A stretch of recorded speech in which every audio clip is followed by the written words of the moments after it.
Sa pangalan ng Ama, ng Anak at ng Espiritu Santo. Amen. Mga kapatid at mga magulang, ito na naman ang palatuntunang liwanag at mga sagot katoliko. Ang inyong lingkod, kapatid na Silbert Dondoyano Sr. alias Veritas, muli pa ding makasama ninyo sa palatuntunang ito. Ating paunang paggalang sa ama ng ating istasyon, kasama ang Radyoman Edgar Dagumo, of course, sinamahan ng buong staff ng RMN Dipolog, hindi na lang natin papangalanan. At by the way, ang makasama natin ngayon sa istasyon, sa technical side, kasamang Radyoman James Magdayo at kasamang Radyoman Tax Ilumba. Okay. Ngayon, itong kapatid ninyo ay maghahayag sa mga katotohanan, mga paliwanag katoliko tungkol pa din sa paksa na nakatuon o nakapokus tayo. Itong tungkol sa deception o pandaraya na ginawa ng demonyo para tayo hindi magkakaisa tayong mga Kristiyano. Tatandaan mga kapatid at mga magulang, Biblia mismo ang nagsasabi na hindi lahat na iniisip natin na yon ang tama para sa atin pero hindi pala. Naghatid pala natin sa kapahamakan. Okay. Kung nag-isip ka o tayo na totoo ang pananampalataya na ating kinagisnan o pinapaniwalaan, dapat nating susuriin ito ng mabuti dahil sa nasabi ko na hindi lahat na iniisip natin na ito ang tama pero hindi pala. Huwag nating kakalimutan ang sinabi ni Isaiah sa Isaiah 5:20 na darating ang panahon na may mga taong magbaliktad sa kung ano ang tama o dapat nating paniwalaan. Yung tama, pilit nilang gawing mali at yung mali, pilit nilang gawing tama. Okay. Now, wag nating kakalimutan na kasama sa ating pananampalataya sa Diyos, pananampalatayang Kristiyano ang pagkakaisa.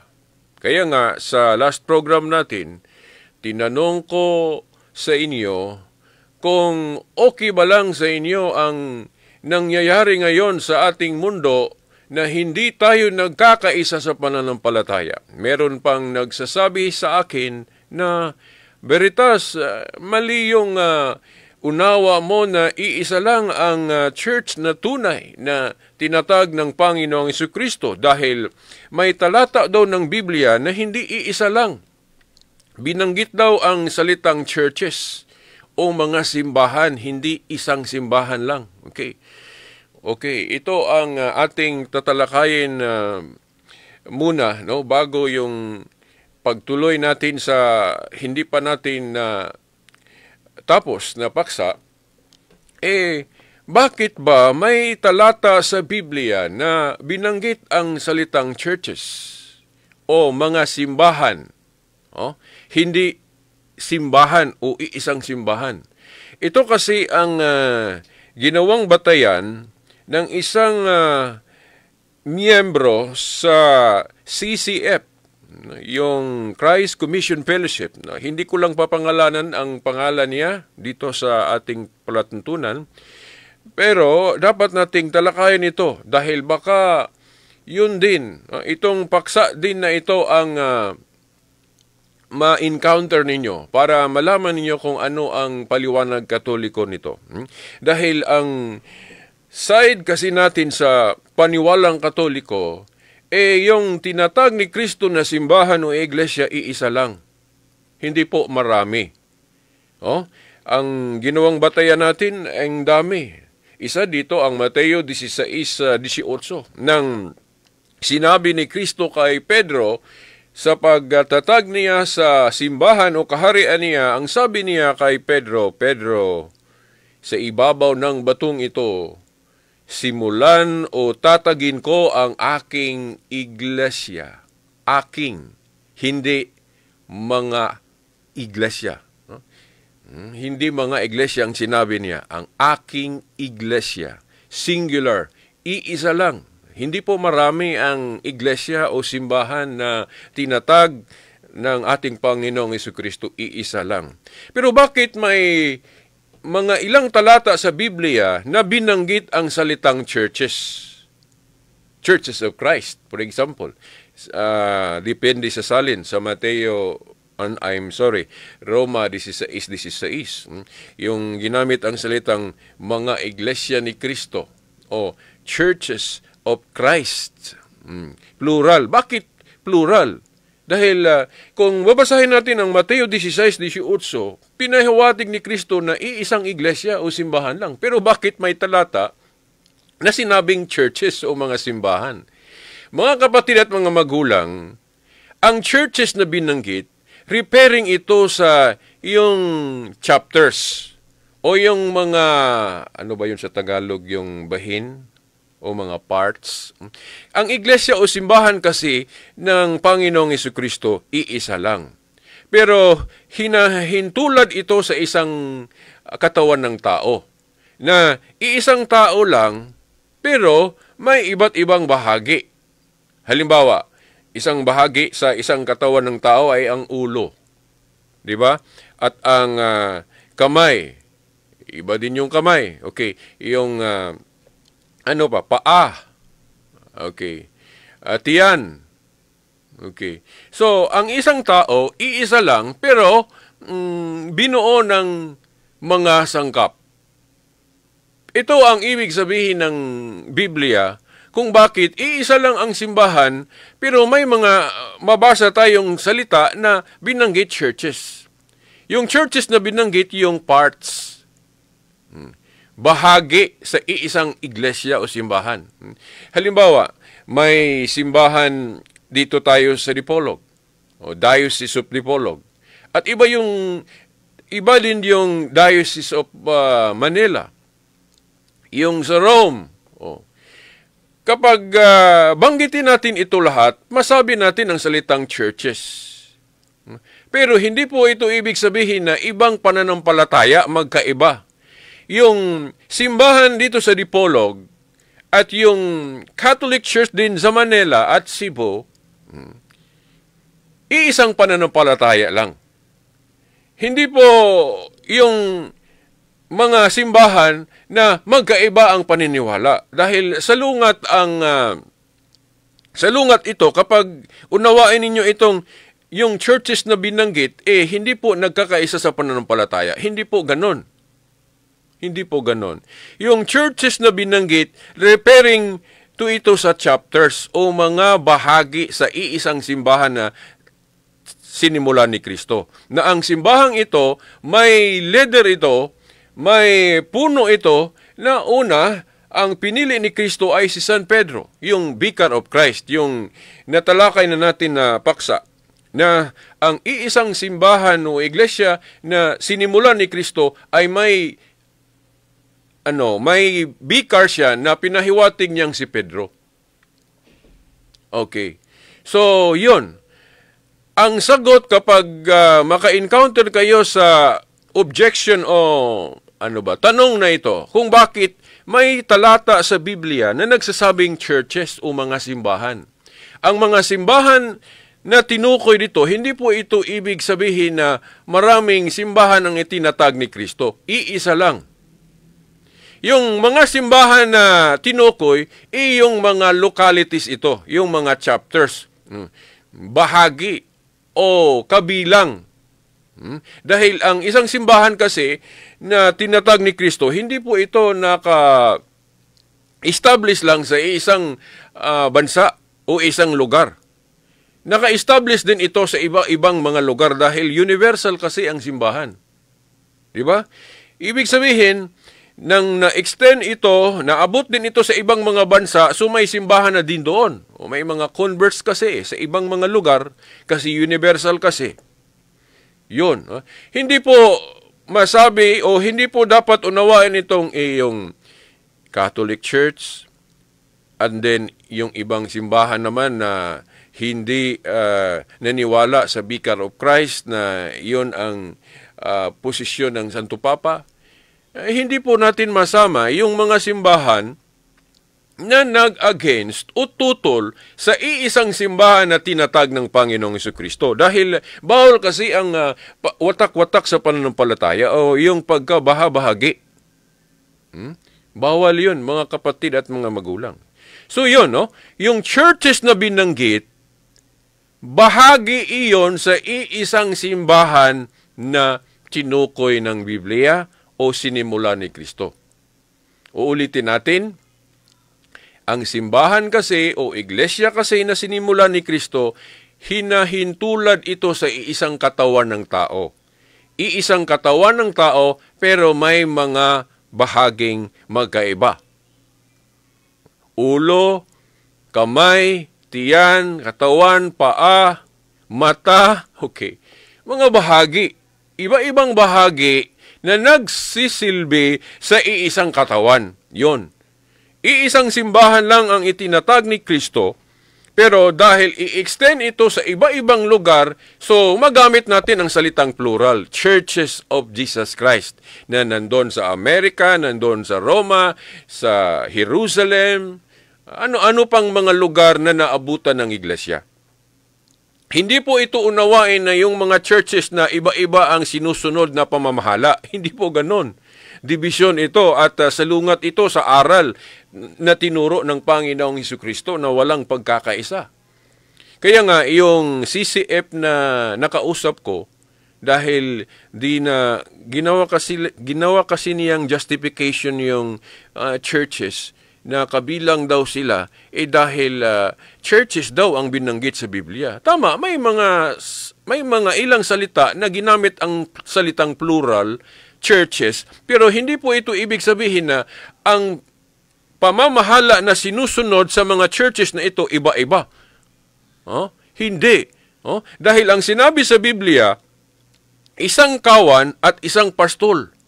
Sino ba ang pastol na tinukoy? Ang ating Panginoong Jesucristo. At kung sino ang representative niya, ibig sabihin, yung mga churches na binanggit, yung mga simbahan na binanggit, susunod sa pamamahala ng Vicar of Christ.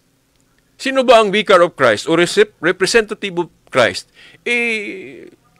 Implied ito sa Juan 21:15 hanggang 17 na si Pedro, ang Vicar of Christ. Yung sinabihan ni Kristo, nang paakyat na siya ng langit, Pedro, pakanin mo ang aking mga tupa. Ibig sabihin, dahil paakyat na ng langit ang Panginoong Jesucristo, si Pedro ang mamumuno.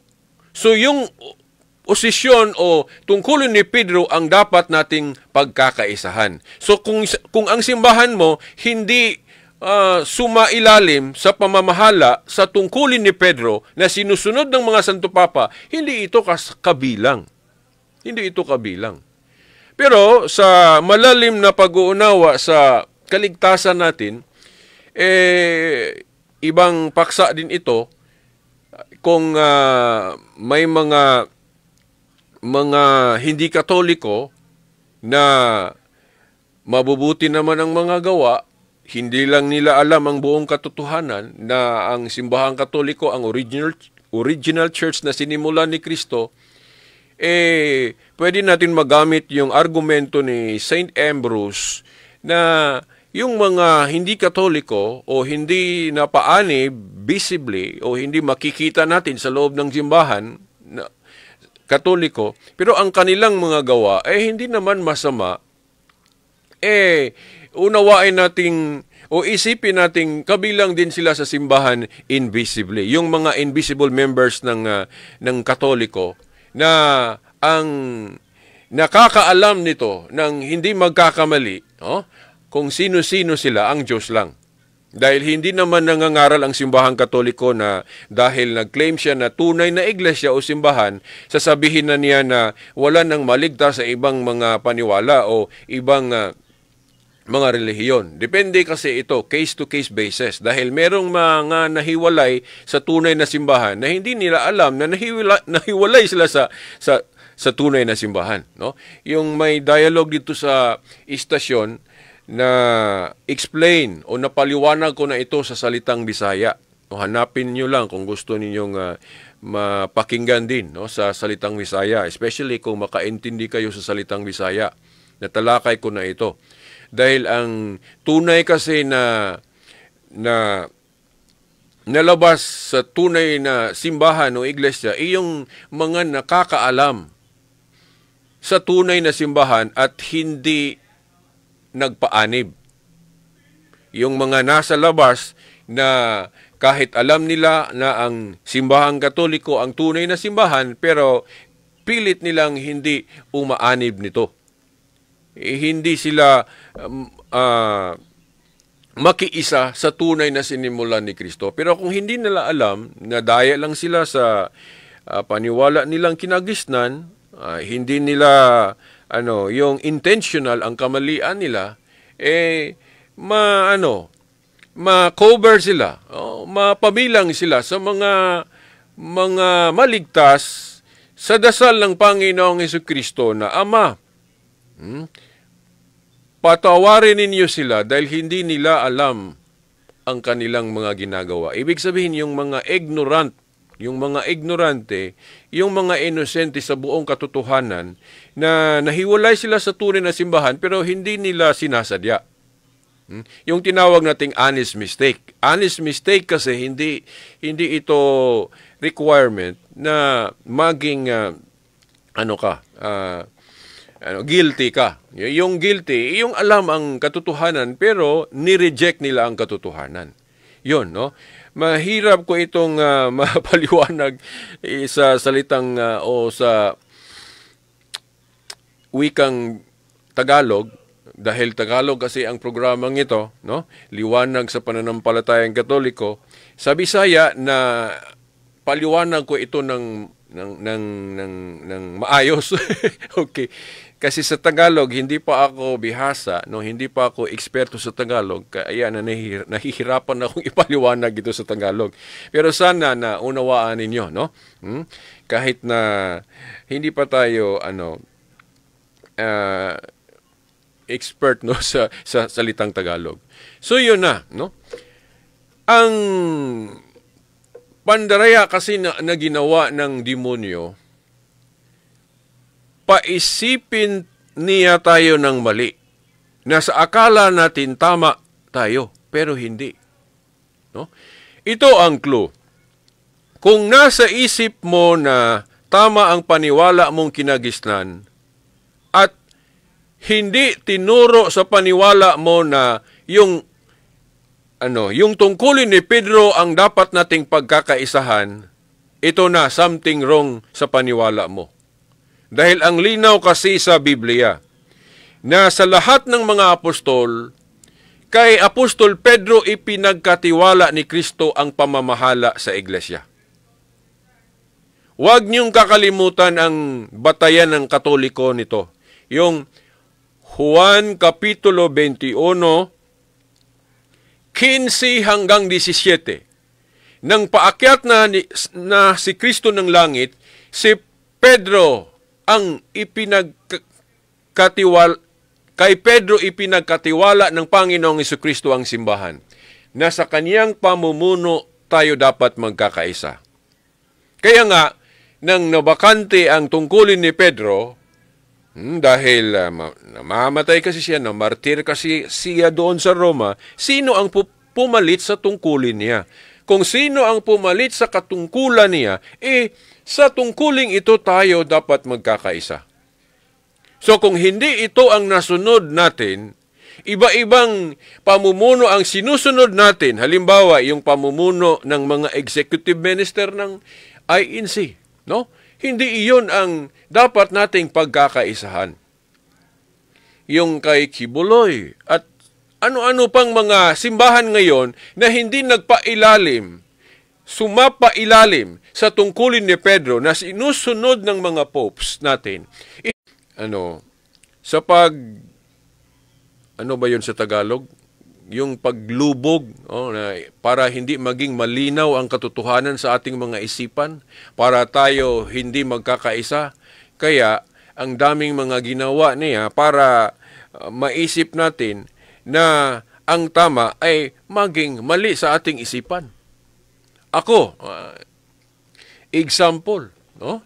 Isang living example na noon naisip ko na ang Catholic Church ang nasa lihis na pananampalataya. Pero sa huli, nalaman ko na, yung inisip ko palang mali, yun pala ang tama. Okay. Kaya nga, hindi ko itinuloy ang pag-iwan ko sa Katoliko. At ngayon, nagpabilang ako sa mga kinasangkapan ng Panginoon na ma-explain o mapaliwanag ang tunay na paniwala para magkakaisa tayo o mabalik ang pagkakaisa natin sa tunay na sinimula ni Kristo. Wala na tayong oras, mga kapatid at mga magulang. Sana itutuloy ninyo ang pagsusuri. Samahan pa rin ninyo